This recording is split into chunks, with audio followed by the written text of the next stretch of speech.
Messieurs, dames, bonjour. Monsieur Ducos, nous allons commencer le cours sur les outils d'analyse technique dans quelques instants. Tout d'abord, la petite question d'usage. Est-ce que vous m'entendez? Est-ce que vous avez l'avertissement sur les risques qui s'est affiché sur votre écran? Vous avez un chat en haut à droite de votre écran qui est indiqué par une flèche rouge ou un trait rouge. Il suffit d'aller là-bas pour pouvoir me dire que tout est OK. Me dire, voilà, OK, son et image parfait. Et puis comme ça, au moins, si vous avez des questions pendant le cours, vous pourrez les poser aussi via ce chat. Donc j'attends votre retour, on va attendre que les retardataires puissent se connecter et je reviens tout de suite. Donc personne n'a trouvé le chat pour pouvoir répondre? En haut à droite de votre écran, un trait rouge, une flèche rouge qui vous permet d'accéder. Ah ben voilà, bravo, super. Donc tout est OK, écran visible, le son est bon, donc impeccable.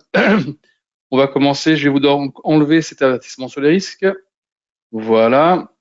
On va aller sur la MetaTrader. Alors là, c'est la MetaTrader 4. Est-ce que, vu que vous avez répondu, est-ce qu'il y a on va dire, un produit qui vous intéresserait plus qu'un autre, sur lequel on pourrait faire la démonstration? Non, pas de produit particulier, ni un indice, ni l'euro-dollar, ni le gold, ni le pétrole, rien qui vous intéresse en particulier. Donc vous me laissez le choix. Ok, écoutez, si vous me laissez le choix, je vais le prendre. On va prendre le gold. On va prendre le gold, c'est pas mal le gold, hein. Allez, on se met là sur le gold. Ouvrir graphique. Voilà, la graphique s'ouvre. On va le reformater pour comprendre comment on fait ça. Directement, clic droit dans l'écran, hein. Vous voyez ici, je fais ça, clic droit dans l'écran. Propriété. À partir de là, j'ai une petite feuille de couleur qui s'affiche. Moi, ici, le fond, je le mets en kaki. Le texte, je le mets en noir. La grille, je la fais disparaître et je la mets en kaki. La barre haussière en bleu. La barre baissière en rouge. La bougie haussière, le même bleu. Et la bougie baissière, le même rouge. Pour le reste, je ne touche à rien. Je fais juste OK. Et voilà. Ensuite, ici, vous avez ici la possibilité d'avoir le cours. Ici, on grossit un peu. On s'aperçoit qu'on est en bâtonnet. On veut travailler en candlestick. Vous avez trois types de graphiques, en courbe, bâtonnet et candlestick. Voilà, je clique dessus, ça se fait directement. Vous avez des unités de temps de 1 minute au mois. On va se mettre en daily pour avoir un peu plus de visibilité. Voilà, on grossit un peu légèrement. Voilà. Et on va écarter le graphique du bord droit, ici. Voilà, donc maintenant là déjà, vous avez une possibilité de lecture qui est déjà un peu plus intéressante. Donc, vous voyez déjà un peu la courbe de ce produit, hein. Regardez un peu d'où on part. 1984, on était en février de 2024. Regardez, quasiment un an après, où nous en sommes, c'est quand même pas mal. Donc, maintenant, qu'est-ce qu'on fait quand on fait une étude graphique? La première des choses, c'est d'abord de déterminer, une fois que vous avez mis votre graphique en place, de déterminer ce qu'on appelle les trends et tendances, d'accord? Et ensuite, vous pourrez mettre en place ce qu'on appelle les supports résistances. À partir du moment où vous avez fait tout ça, vous allez commencer à mettre en insertion les outils qui vont nous permettre d'affiner notre graphique. Alors, ici, vous voyez bien ici, on a la possibilité de mettre ici un couloir. Alors, on va peut-être le grossir un peu pour avoir. Voilà, on a un couloir ici qui pourrait être mis en place. Alors ici, on fait ça. Dessiner un canal équidistant. Si on le prend là, on pourrait le prendre ici, on va le voir. Tac. Voilà. Ici. Là où j'ai les trois carrés, c'est pour la pente. Là où je n'ai qu'un seul, c'est pour la parallèle. Là, vous voyez ici, on a vraiment ici un trend baissier dans lequel nous sommes. OK, avec évidemment des reprises qui se sont faites. Et si vous pouvez regarder bien là maintenant, vous avez une sorte de double bottom ici, là, ici. Donc là, ça peut être intéressant d'avoir ici une résistance. Là, évidemment, c'est le point où on va le mettre. Là, ici, avec les barres horizontales. Là, ici, vous avez ici un support intéressant. Voilà, on va mettre un petit peu plus haut d'ailleurs, je prends le support pour pouvoir en même temps prendre celui qui est là, vous voyez. Voilà, puisque celui-là, on a quand même, on est descendu, on est vite rentré dedans. Voilà. Évidemment, vous avez aussi cela. Je suis désolé, je suis un petit peu pris. Hein, j'espère que ça va pas être dérangeant de temps en temps. Voilà, on va pas tous les mettre. Je vais vous expliquer pourquoi après. Parce que parce qu'on va utiliser tout à l'heure ce qu'on appelle Fibonacci. Et vous allez voir qu'avec Fibonacci, une grande partie des supports résistance que nous avons mis en évidence seront pris en compte par Fibonacci. Donc maintenant qu'on a fait ça, on a vu de façon empirique comment on pouvait mettre en place les supports et les résistances. On va commencer à mettre en insertion les outils qui vont nous permettre de mieux comprendre ce produit. Vous voyez, je laisse le temps de regarder, indicateur, trend, Bollinger Band. Les bandes de Bollinger, un outil intéressant, qui ne se lit pas tout seul, mais qui sera quand même intéressant à voir sur votre graphique. Je clique dessus. Là, vous touchez à rien, vous pouvez changer la couleur du trait ou la grosseur du trait. Vous faites OK. Et vous voyez, ça vient directement se mettre sur votre graphique. Là, vous avez une moyenne mobile de 20 jours avec des écarts types qui sont calculés par rapport à cette moyenne mobile et qui nous donnent la possibilité de se dire de quelle façon les cours pourraient évoluer par rapport à cette moyenne mobile, soit vers le haut, soit vers le bas. Auquel cas, normalement, quand on vient taper le bas de la moyenne mobile, ici, la bande de Bollinger, on a des rebonds dans le sens inverse. Vous voyez, quand on tape en haut, on a normalement des retours dans le sens inverse. Alors, c'est pas toujours systématiquement vrai. On va dire que ça se vérifie à 70-75%. C'est pour ça, tout à l'heure, que je vous ai dit, on ne prend pas cet outil en lecture seule. Mais, par contre, ça vous donne quand même des petits, des supports sur lesquels vous pouvez quand même vous fier. Alors, si en plus, ce support converge avec un couloir comme nous l'avons ici, forcément, ça vous donne un peu plus de poids. D'accord? Comme ici, quand on vient taper ici le couloir, hop, tout de suite, on voit que ça marche un peu mieux. Donc, maintenant qu'on a mis ça en place, on va continuer.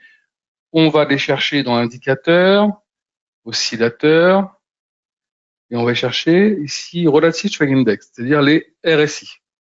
Vous avez certainement entendu parler des RSI. Je rappelle que vous avez le chat. Si par hasard je vais un peu trop vite ou s'il y a quelque chose que vous n'avez pas compris sur lequel vous voulez que je revienne, vous me le dites tout de suite sur le chat. À tout de suite si vous avez une question déjà sur les bandes de Bollinger. Donc Relative Strength Index, RSI, je clique dessus. Voilà, on ne touche pas à la périodicité, on ne touche à rien ici, on met juste encore la couleur de la grosseur du trait, vous faites OK. Et ça va se mettre directement sur votre écran. Donc, je baisse un peu ici parce qu'on va avoir besoin de place pour les d'autres indicateurs. Qu'est-ce que c'est que les RSI? Les RSI, en fait, c'est un rapport entre les moyennes des hausses et les moyennes des baisses des 14 derniers jours, ce qui va vous donner ce petit graphique qui est aussi ici entre 0 et 100. Alors, comment il se lit? Quand vous êtes près de 30 ou en dessous de 30, le marché est en survente. Quand il est près de 70 ou au-dessus de 70, marché en surachat.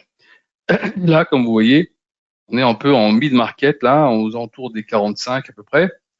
On sent que le marché, pour l'instant, lui, il se cherche. Alors que ce qu'on peut faire ici, c'est déjà essayer de le canaliser. Vous voyez, on peut ici voir dans quel canal on se trouve depuis quasiment le mois de novembre. OK. Ici, voilà, on n'a pas été au-dessus des 62. Ici, on a été que très rapidement en dessous de 30. Vous voyez, on se balade là-dessus depuis un petit moment. Donc, on va dire un peu, quelque part, qu'on fait un peu de la consolidation sur le produit. Vous voyez, c'est ce qu'on a fait ici. Hop, on consolide, on reste un petit peu ici, c'est plat. Hop, on revient. Mais là, attention. Là, ce qui se dessine ici, ça c'est important, je voulais vous attirer tout à l'heure votre attention, c'est ce double top qu'on a fait avec une sorte de figure en W. Généralement, hein, quand on fait ce genre de choses, eh ben, on a plutôt tendance à aller chercher le support qui est ici. Donc, je serais pas étonné qu'on vienne chercher ce support. Et si par hasard on le cassait, le prochain support pourrait être dans cette zone-là. Donc, si dans les jours ou les semaines qui arrivent, je me retrouvais aux alentours des 2480.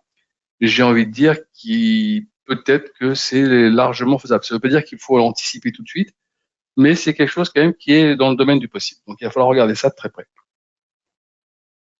Alors je continue. Là maintenant, insertion, indicateur. Je vais toujours ici dans oscillateur et je vais dans MACD. Je vous laisse le temps de regarder. MACD, je clique dessus. Voilà, je touche à rien là, je fais juste OK. Et là, vous avez ce qu'on appelle ici les moyennes mobiles exponentielles qui sont affichées, MACD. Qu'est-ce que c'est? C'est deux moyennes mobiles exponentielles de 12 et de 26 jours qui vous donnent ce petit graphique sur l'écran. Alors, comment ça se lit? Vous avez un signal, vous avez les MACD en bleu. Si on est au-dessus du signal, marché haussier. Si on passe en dessous, qu'on commence un petit peu à rétrograder ici, vous voyez, et qu'on passe en dessous en plus, l'accélération, hop, c'est la baisse. C'est exactement ce qui se passe ici. Par contre, même chose, si on commence un petit peu à décélérer un petit peu sur la baisse et commencer à avoir cette sorte d'arrondi, pour repasser ensuite au-dessus du signal, évidemment, marché haussier, vous l'avez compris. Donc, c'est ça qu'il va falloir regarder pour accentuer une prise de décision si par hasard on avait envie de prendre une position. Là, comme vous voyez, on est toujours en dessous du signal.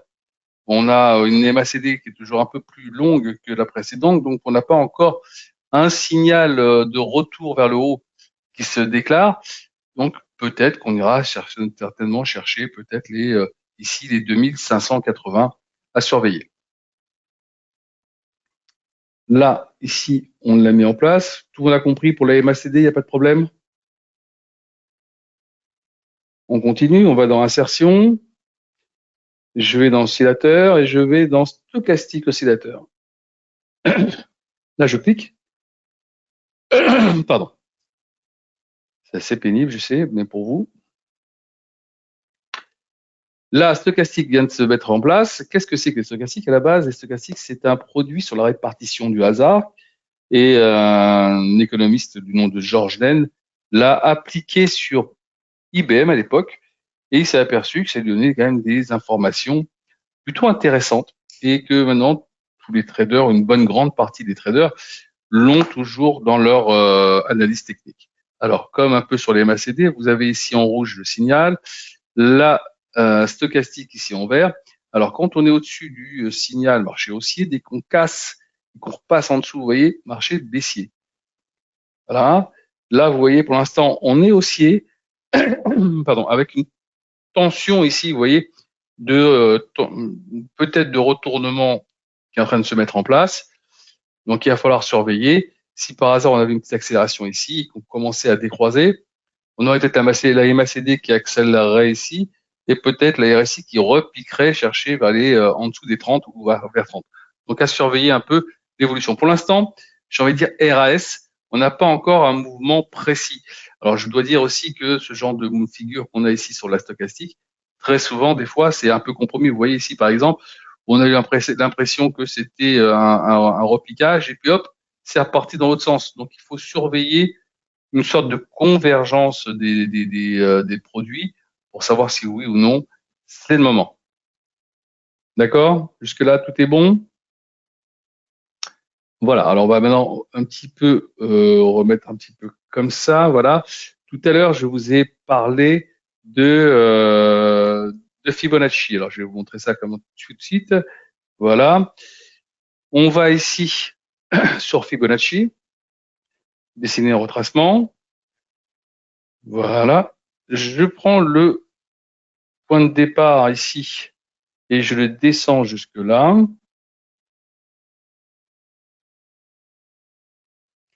Voilà. Et donc, évidemment, cette ligne-là n'a plus lieu puisqu'elle est absorbée. Celle-ci également. Voilà. Celle-ci, on va dire, elle est dedans aussi.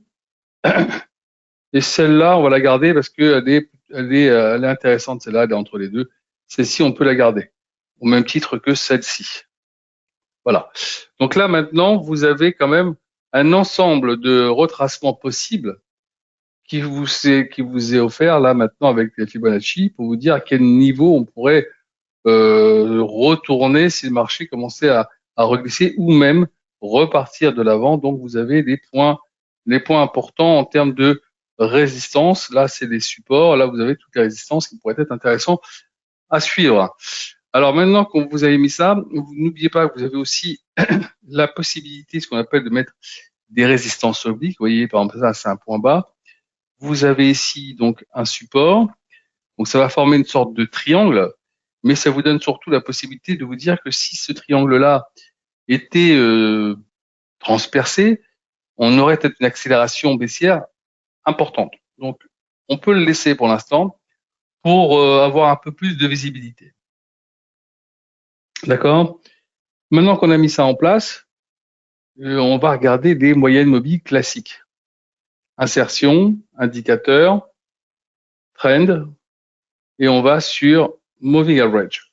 Alors déjà, rappelez-vous que sur la bande de Bollinger, vous avez la moyenne mobile des 20 jours. Là, on va mettre celle des 200 jours. Elle est en jaune. Voilà, donc là, vous la voyez, elle est quand même assez loin. La 200 jours se trouve à 2500, on va dire 2510 à peu près, hein, autour. Donc vous voyez, on est quand même assez loin. Il y a longtemps qu'on n'est pas parti la chercher, hein, d'ailleurs, hein, cette moyenne mobile. Si vous regardez bien en arrière, la fois qu'on est venu la titiller, c'était ici. Sinon, on ne l'a pas transpercé depuis très longtemps. Voilà, c'était ici, là, voilà. Vous voyez, la dernière fois qu'on l'a fait, c'était en 2023. Donc, c'est une sacrée moyenne mobile, une sacrée résistance, hein. Donc, on peut venir la titiller, mais on ne l'a jamais encore depuis très longtemps, depuis 2023, jamais repassé en dessous. On va aller chercher maintenant qu'on a mis ça en évidence la moyenne mobile des 100 jours, évidemment, hein. Insertion, indicateur. Voilà, moving average. Je marque ici moyenne mobile des 100 jours. On va lui changer de couleur, bien évidemment. On va lui mettre une couleur un peu. Allez, j'espère que ça ressortira bien. Non, ça va pas être. On va faire celle-là. Allez, là voilà. Et vous voyez, la moyenne mobile des 100 jours vient se poser là sur le retracement Fibo et sur la moyenne mobile des 20 jours en même temps. Donc il y a une sorte de convergence ici. Donc ça, c'est une sacrée résistance et on est en dessous. Vous voyez, donc si on arrive à repasser en dessous, au-dessus de ce niveau-là, à savoir les 2640, alors là, on aura certainement un marché qui repartira chercher beaucoup plus haut. Mais si on n'y arrive pas, et vous voyez, c'est un peu petit pâté qu'on a fait ici dans cette zone-là, eh ben, on aura certainement la possibilité d'avoir un marché qui essaiera d'aller chercher plus bas. Donc, vous surveillez la cassure ou ici, ou la cassure de ce support oblique qui pourrait marquer une accélération baissière sur les niveaux déjà de 2544, voire après plus bas, à surveiller. Et donc, la dernière des moyennes mobiles, vous l'avez déjà deviné, c'est la 50 jours. Voilà. Voilà. Tac, on va mettre une couleur un peu flashy, comme voilà, ça c'est très bien. Et là, voyez, donc là aussi, vous voyez, on l'a passé la moyenne mobile des 50 jours. Donc, on a passé la 50, on a passé la 100, on a passé la 20. Donc, quelque part, la dernière moyenne mobile à aller chercher, celle des plus regardées, ça serait la 200. Donc, attention, le marché est peut-être un petit peu fragile en ce moment. Je rappelle quand même qu'on est dans un marché depuis maintenant une semaine, puisque Powell l'a dit, où les baisses de taux se feront beaucoup plus rares, parce que ça a été déjà divisé par deux, hein, de 1 à 100 points de base, on est passé à 50 pour 2025 en espérant, hein. Je rappelle qu'en espace de 3 mois, il a changé son fusil d'épaule, donc on peut avoir la même chose dès le début du mois de l'année 2025. Surtout qu'avec la politique de Trump, l'inflation risque de repointer son nez. Donc, ça sera pas très bon, ça, pour l'or. Là, un truc qu'il faudra surveiller aussi, c'est surtout les conflits. Et est-ce qu'il n'y a pas des conflits majeurs qui vont peut-être s'envenimer? Ça aussi, par contre, ça sera bon pour l'or. Il faudra regarder tout ça en même temps. Donc voilà, vous avez tout ça là qui est en face de vous et la possibilité déjà d'avoir un sentiment par rapport au produit et de commencer à vous dire est-ce que je peux être acheteur, est-ce que je peux être vendeur. Là, on pourrait rajouter encore beaucoup de choses, mais si vous rajoutez trop de choses dessus, ça va commencer à ressembler à une carte météo et vous n'allez plus vraiment sortir d'informations intéressantes qui vous permettraient de prendre des décisions. D'accord? Pas de questions? Non? Bon, bah écoutez, alors j'ai un nouveau webinaire qui sera vendredi matin. Si vous avez envie, si vous êtes dispo, pourquoi pas. Sinon, je vous donne rendez-vous en 2025 pour les prochains webinaires. À bientôt. Bonne année et bonne fête.